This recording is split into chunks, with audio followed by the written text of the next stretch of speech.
Why don't we get rid of the clothes? Pardon? Let's have naked girls. Don't you think? Now, this has been on my mind for some time. I never dared mention it. I too lack courage, it seems. Now, what I propose is that we have nude women in Reviewdeville, as they do in Paris.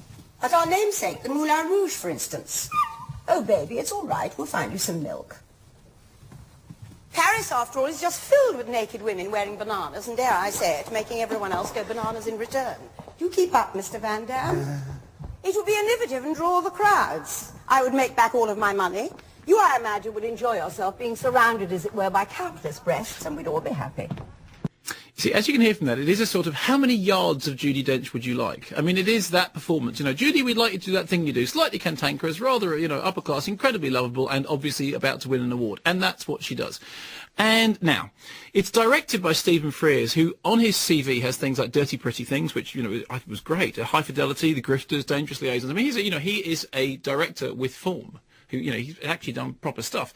None of that is evident here. The word for Mrs Henderson Presents is quaint, and then some. You know, it's absolutely populated by English types, gels, and people doing marvellously, and having tea and scones, and, you know, gosh, there's a war on. But I tell you what, if we just take our clothes off and dance around the stage, everything will be absolutely tipping. I thought they couldn't dance around the stage. That was the whole point. They have to stand still. No, they have to stand still at the point at which they take their clothes off, but everybody else can dance. And this is a very, very important thing, because the best performance in the film is the Lord Chamberlain, played by Christopher Guest. Now, of course, to the Spinal Tap fans amongst us, we will know Christopher Guest as the guitarist in Spinal Tap, and Mighty Wind and Nigel, Best in Show. And... No, he's the key behind all those, but he is Nigel Tufnell, and of course, I think now I always get this wrong, but he is in fact some kind of British lord, isn't he?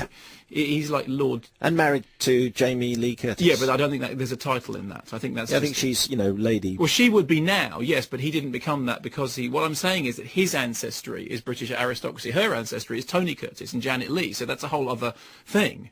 Right? Yes. Fine. Okay, so anyway, he plays the Lord Chamberlain, who does, in fact, talk like this in an extremely strange way, and points out to Mrs Henderson that we can't possibly have nudity on the British stage, and then she does the duet. Oh, don't be so silly, Tommy. What if they all stand still? It'll be art. And then he says, oh, well, maybe that'll be... And fine, okay? And then they all sing songs, and then the war rages outside. Now, the scenes of the outside of, you know, London suffering from the war do look like outtakes from Mary Poppins with the lights turned down very slightly. The scenes in which Judi Dench and Bob Hoskins dance on the roof of the Windmill Theatre whilst the Luftwaffe strafe London are just, you know, picturesque in a sort of, you know, it was awfully hard being in the war, but it's also rather nice. And my problem with it is, yes, there are many lines that Judi Dench has that are funny. And because she's funny, you know, she is just funny, and she delivers in that way that Judi Dench does. And yes, there is a certain kind of quaint British charm to it all. But in the end, quaintness can become rather tiresome. And it's sort of, it doesn't really have the gumption to get to grips with its subject matter.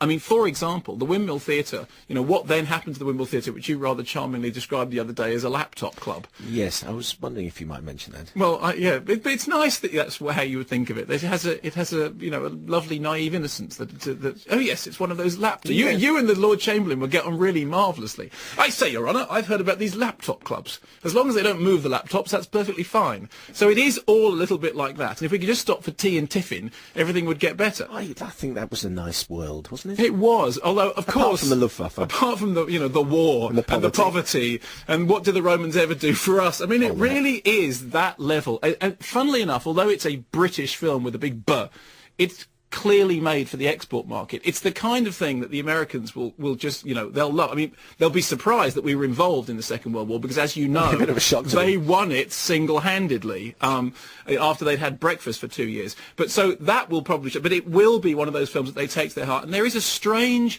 brand of British out-of-period costume comedy, you know, in which it's okay, the nudity is... And I was surprised that it's a 12 certificate. The BBFC certificate says contains moderate sex references and one use of strong language. Well, the moderate sex references is basically everyone taking their clothes off, including Bob, which cues a gag, which I'm not going to repeat here, but although I should be able to, because it's a 12A, which means that anybody... I mean, I personally wondered at the censor's judgment at passing that film in a 12A, because I don't entirely... I mean, maybe I'm just old and cranky, but... I mean, I thought it was clearly a 15 certificate movie, and obviously when I was younger it would have been an X certificate movie, because that's the way it is, but the world has changed. I understand that things have moved on. Am I entirely happy about that? Not really. Did I think it was an entirely funny comedy? Not really. Did I think it had any realism about it? Not at all. Did I like the CGI backgrounds? Not in the slightest bit. Did I wish Bob Hoskins would stop talking? Yes. Is it okay?